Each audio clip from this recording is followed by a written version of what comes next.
1973 ang psychology experiment na naglantad sa psychiatry.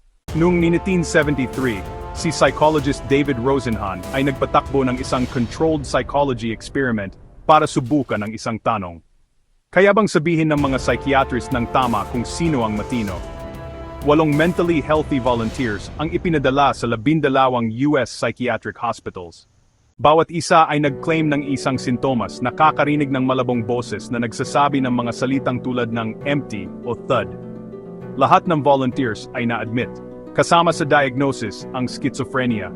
Pagpasok, nagsimula ang eksperimento. Ang mga volunteers ay kumilos ng normal.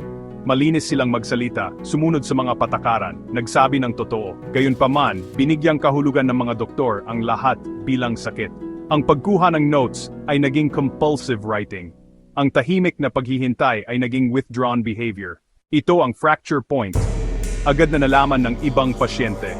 Hindi ka sakit, sabi nila. Hindi ka nabibilang dito. Hindi nalaman ng medical staff. Walang pinalabas na matino. Na-discharge sila na may schizophrenia, in remission. Nang hinamon ng isa pang ospital ang pag-aaral, nagbabala si Rosenhan na may mga peking pasyente na darating. Tinukoy nila ang 41 totoong tao bilang imposters. Wala siyang ipinadala. Hindi pinatunayan ng eksperimento na nagpepeke ng sakit ang mga pasyente. Pinatunayan nito na nahihirapan ang mga institusyon na makita ang mga tao kapag nalagyan na ng label.